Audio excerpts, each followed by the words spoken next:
કોકિલા વ્રત કથા એક એવું પવિત્ર વ્રત છે જેને કરવાથી સ્ત્રીઓને અખંડ સૌભાગ્ય, સુખ સમૃદ્ધિ અને સંતાન સુખની પ્રાપ્તિ થાય છે. આ વ્રત છે માતા પાર્વતી સાથે જોડાયેલું પવિત્ર કોકિલા વ્રત. આ વ્રત અષાઢ સુદ પૂનમના દિવસે શરૂ કરવામાં આવે છે અને શ્રાવણ સુદ પૂનમના દિવસે પૂરું કરવામાં આવે છે. આ વ્રત કરનારે એટલો સમય કાળા વસ્ત્રો પહેરવા જોઈએ નહીં. અષાઢો દ્વૌ યંદા સ્યાતામ કોકિલાયાસ્તદાર્ચતમ તદા યા કુરુતે નારી નસા વૈધવ્યમાપ્નુયાત. અષાઢ પૂનમના દિવસે આ વ્રત કરવામાં આવે છે. પ્રાતઃકાળે આચમન કરી વ્રત માટે સંકલ્પ કરવો. આ વ્રત પૂરા 1 મહિના સુધી કરવાનું હોય છે. તે 6-2-18 વર્ષ સુધી સતત કરવાનો વિધિ વરાહ પુરાણમાં લખવામાં આવ્યો છે.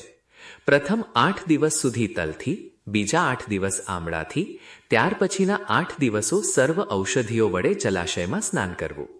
છેલ્લા 8 દિવસ વજ્રના ચૂર્ણ વડે સ્નાન કરી સૂચિત થવું. સોનાની કોકિલા બનાવી તેનું પૂજન દરરોજ કરી ધ્યાન ધરતા બોલવું કે સ્વર્ણપત્રામ રક્તનેત્રામ પ્રવાલ મુખ પંકજામ કસ્તુરી વર્ણ સંયુક્તામ ઉત્પાતામ નંદને વને. મહિનાને અંતે વ્રતનું ઉત્થાપન કરવું. વ્રત ચાલે ત્યાં સુધી પ્રત્યેક જીવ પર દયા, ક્ષમા રાખી ઉદાત્ત ભાવના યુક્ત રહેવું. વ્રતના અંતે દાનથી વિદ્વાનોને સંતોષી કોકિલાનું દાન કરવું. સોનાની શક્તિ ન હોય તો કોઈ પણ ધાતુની કોકિલા કરી તેને પૂજવી. કથા. દક્ષ યજ્ઞમાં દેવી પાર્વતી હોમાઈ જતા ભગવાન રુદ્રે પોતાના વીરભદ્ર ગણનાયકને યજ્ઞ નાશ માટે મોકલી તમામ દેવોને ઉચિત દંડ આપ્યો. દક્ષનું મસ્તક છેદી હોમ કરી યજ્ઞનો નાશ કર્યો. દક્ષનાશથી દેવો ભગવાન બ્રહ્માને શરણે ગયા. વિષ્ણુની સાથે લઈને સહુ કૈલાસમાં આવી ભગવાન ઘુરજટીની સ્તુતિ કરી પ્રસન્ન થઈ દક્ષને નવજીવન આપવા પ્રાર્થના કરી. ભગવાન રુદ્રદેવે યજ્ઞસ્થાને પધારી દક્ષના કપાયેલા માથાને સ્થાને બકરાનું મસ્તક મૂકી તેને સજીવન કરી યજ્ઞ પૂર્ણ કરાવ્યો. અને ઉમાએ હઠ કરી આ બધું ગાંગલ ઊભું કર્યું. પતિનું કહેવું માન્યું નહીં, તેથી તેમણે પક્ષી થવાનો શાપ આપ્યો.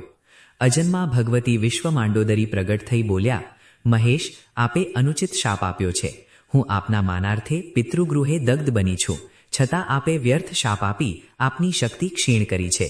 શંકર બોલ્યા, ઉમા, તમે કોકિલા બની પૃથ્વી પર 1000 વર્ષ વિચરી ફરી હિમાલયને ત્યાં અવતરી મને પ્રાપ્ત કરશો. જે લોકો શામરંગી કોકિલા સ્વરૂપે તમને પૂજશે તેમના તમામ મનોરથ હું પૂર્ણ કરીશ.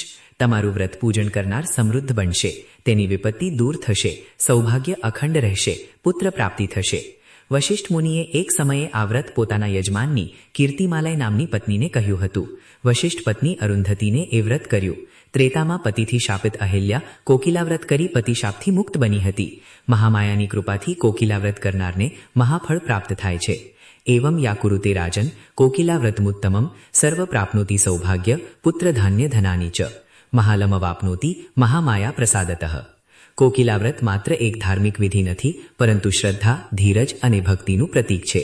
જો તમે પણ માતા પાર્વતીની કૃપા મેળવવા માંગતા હો તો કોમેન્ટમાં લખો, જય માતા પાર્વતી 5 હાર્ટ્સ, અને આ પવિત્ર કથા દરેક ભક્ત સુધી જરૂર પહોંચાડો.